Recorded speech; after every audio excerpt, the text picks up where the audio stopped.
Asia के युद्ध क्षेत्र में एक बार फिर तहलका मचा दिया है। डोनाल्ड ट्रंप के हालिया दावों के मुताबिक अगर अमेरिकी सेना और उसके खुफिया तंत्र ने तेहरान के परमाणु ढांचे पर समय रहते सटीक सैन्य हमले और नाकेबंदी नहीं की होती तो ईरान महज 14 दिनों में यानी 2 हफ्ते के भीतर ही अपना पहला काम चलाऊ परमाणु हथियार हासिल कर लेता।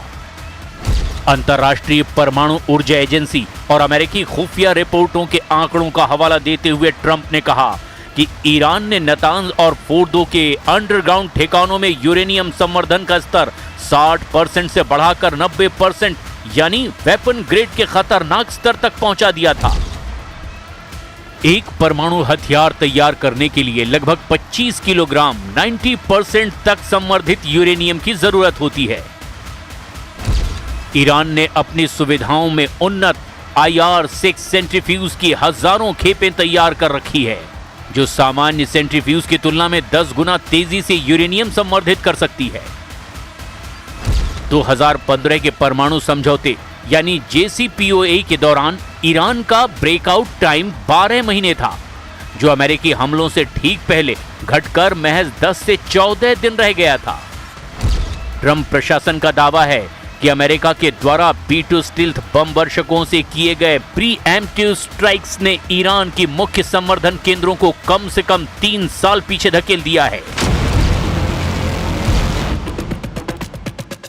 नहीं दिखाएंगे ईरान का परमाणु, ट्रंप नेतन्याहू को काली बाफ का चैलेंज। ईरान के परमाणु ठिकानों पर अगर अमेरिका और इजराइल की सीधी पहुंच हो जाती है तो ये वाकई अमेरिका और इजराइल की ईरान पर सीधी जीत साबित करने का बेहतरीन मौका होगा। लेकिन मौजूदा हालात में ईरान अपने तेवरों से फिर साबित कर रहा है कि ईरान रत्ती भर भी झुकने वाला नहीं है। जरा खबर को समझ लीजिए। अमेरिका अंतर्राष्ट्रीय परमाणु एजेंसी IAEA की आड़ में ईरान के परमाणु प्रोग्राम पर क्या नकेल कसने की कोशिश कर रहा है और कैसे ईरान अमेरिका और इजराइल के इस परमाणु पंजे से खुद को बचाने में जुटा है। नहीं दिखाएंगे ईरानी परमाणु, ट्रंप के परमाणु पंजे पर प्रहार। ईरान ने IAEA को परमाणु ठिकानों तक पहुंच देने से साफ इनकार कर दिया है। ईरानी संसद के स्पीकर मोहम्मद बाकर कालिबाफ ने एक ऐसा बयान दिया है जिसे सुनकर राष्ट्रपति ट्रंप और इजराइल के प्रधानमंत्री नेतन्याहू के होश उड़ गए हैं।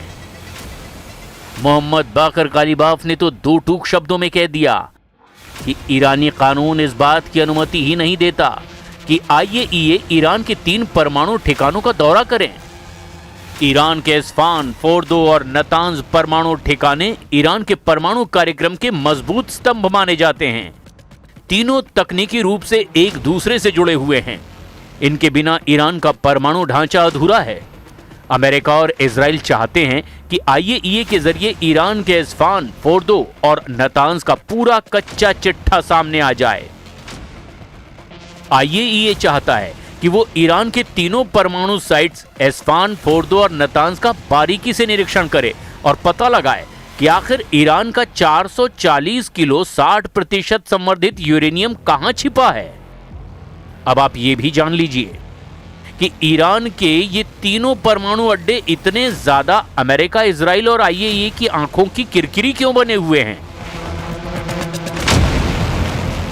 इस्फान न्यूक्लियर फैसिलिटी यहां मुख्य रूप से यूरेनियम कन्वर्जन फैसिलिटी यानी कि UCF काम करती है। देश की खदानों से जो भी कच्चा यूरेनियम लाया जाता है जिसे येलो केक कहते हैं उसे यहां रासायनिक प्रक्रिया के जरिए यूरेनियम हेक्साफ्लोराइड गैस यानी कि UF6 में बदला जाता है। इसी गैस को बाद में संवर्धन के लिए दूसरे संयंत्रों में भेजा जाता है। यहां संवर्धित यूरेनियम से परमाणु रिएक्टरों के लिए फ्यूल रॉड्स ईंधन की छड़ें तैयार करने का काम भी होता है। इस्फान के आसपास ईरान का बहुत बड़ा सैन्य बेस और एयर डिफेंस सिस्टम तैनात है क्योंकि इस क्षेत्र पर हमला पूरे परमाणु कार्यक्रम की रीढ़ तोड़ने जैसा माना जाता है। फोर्दो न्यूक्लियर फैसिलिटी ईरान के पवित्र शहर कुम के पास मौजूद ये संयंत्र सुरक्षा के लिहाज से सबसे अभेद और रणनीतिक रूप से सबसे खतरनाक माना जाता है।